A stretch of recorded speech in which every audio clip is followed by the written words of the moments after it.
Dark side of lottery winners, how millions destroyed their lives. They thought they had won everything, but in reality, they had just signed up for a nightmare. From lavish mansions to complete ruin, from fame to betrayal, this is the untold truth behind those who hit the jackpot and lost everything. Because sometimes the biggest win is the beginning of your downfall. No one ever thinks it will happen to them. But one ordinary morning, James Carter, a construction worker living paycheck to paycheck, glanced at his lottery ticket and felt his heart stop. The numbers, they matched. All of them. A lump sum of $300 million was now his. For years, James had struggled to make ends meet. His bills piled up faster than he could pay them. His car barely ran, and his small apartment was falling apart. He had promised his wife, Lisa, that one day things would get better.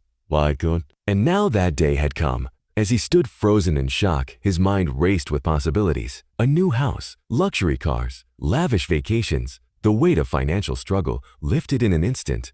He imagined a life where he no longer had to worry. But he had no idea what was waiting for him on the other side of wealth.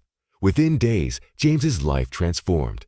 Cameras flashed as he accepted the giant check, grinning from ear to ear.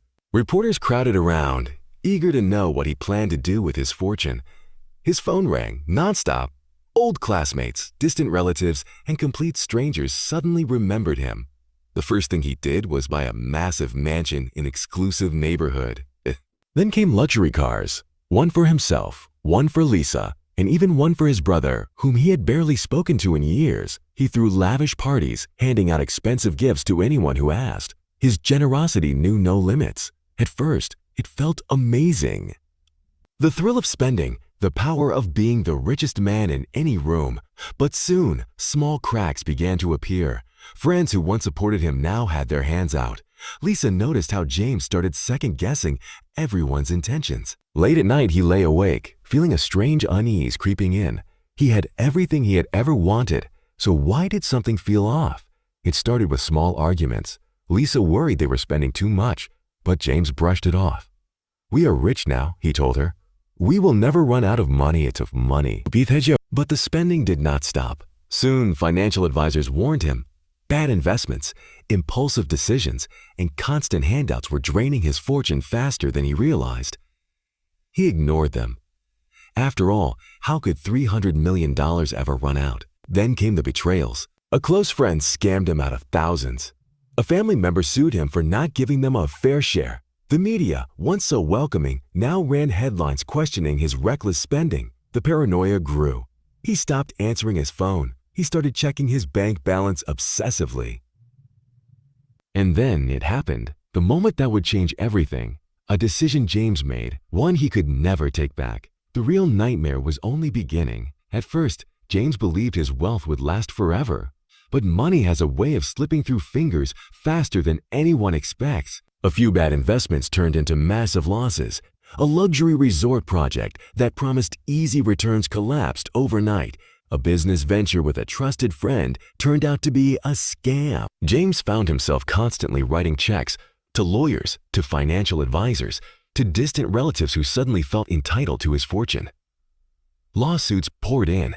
Old friends who once cheered for him were now demanding millions, claiming they had been promised a share. A former co-worker sued, insisting the lottery ticket was purchased with money he had lent James years ago. Meanwhile, James drowned himself in excess, private jets, gambling, expensive gifts for people who barely knew him. But no matter how much he spent, the emptiness inside only grew. The more he had, the less he trusted anyone. What was the point of winning if it only made him a target? With his world spinning out of control, James turned to the people he believed could help him. A financial advisor, polished and professional, assured him that all he needed was a new investment strategy. But James did not realize this man had no intention of saving him. Lisa, the one person James thought he could trust, started to change. She no longer looked at him with love, only expectation.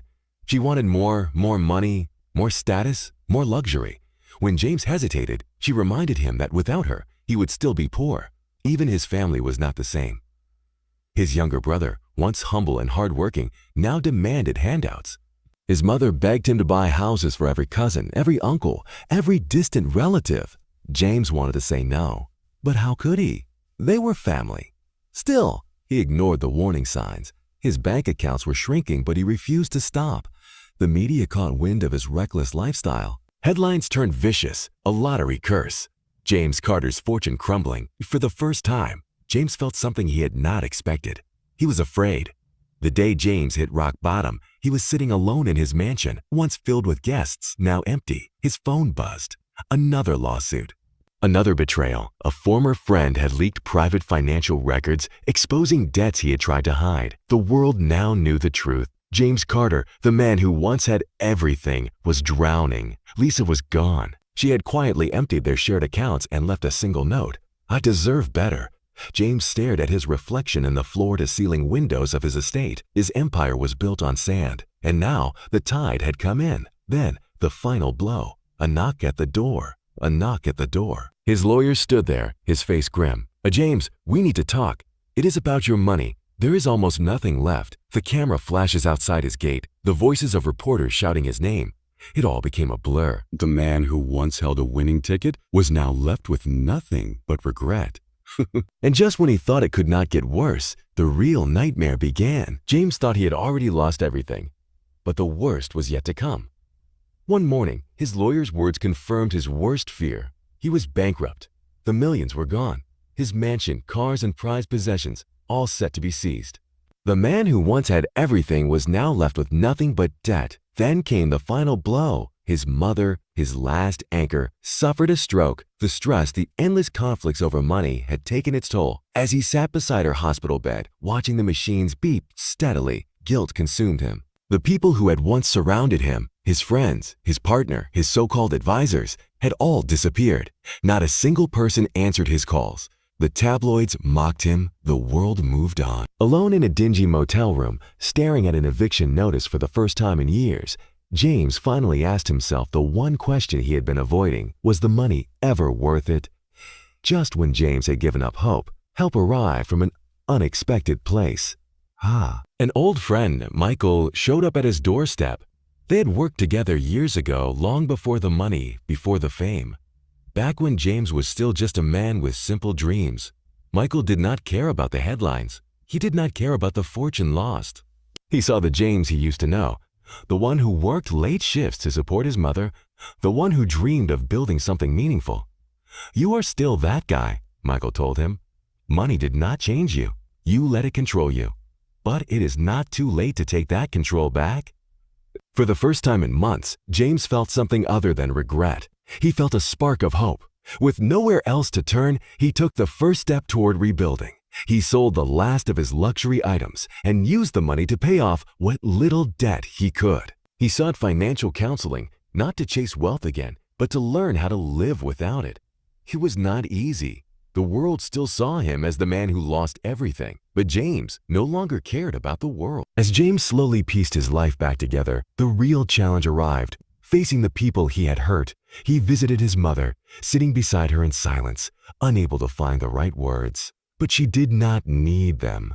She took his hand, weak but warm, and in that moment he realized he was still her son. Money had never defined their bond. Then there was Lisa, the woman who had left him at his lowest. She reappeared one evening, no longer dripping in diamonds, no longer surrounded by flashing cameras.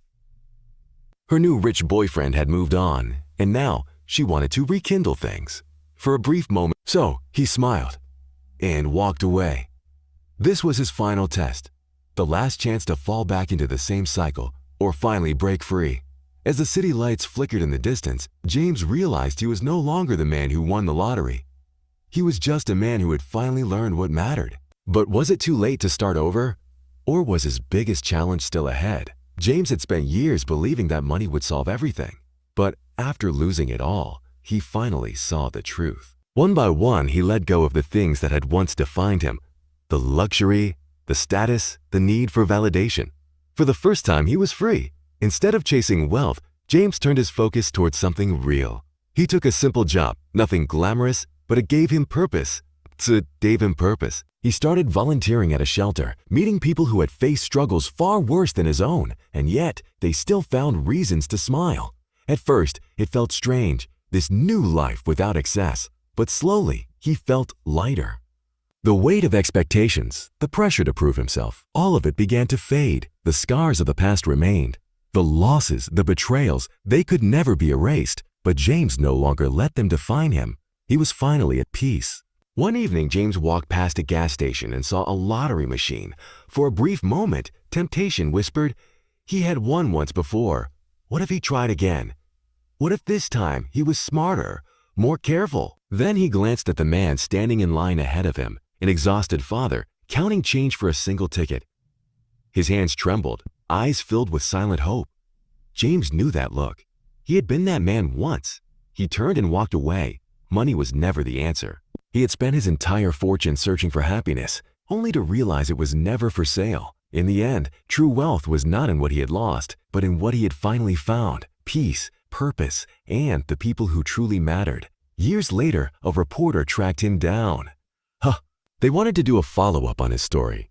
The man who had won millions and lost everything. James just smiled. "I did not lose everything," he said. "I just learned what was worth keeping." As he walked away, the reporter called out, "If you could go back, would you still take the money?" James paused, looking at the world around him, the simple life he had built, the people who stood by him, the peace he had finally found. He did not need to answer, because deep down, he already knew some wins are just not worth the cost.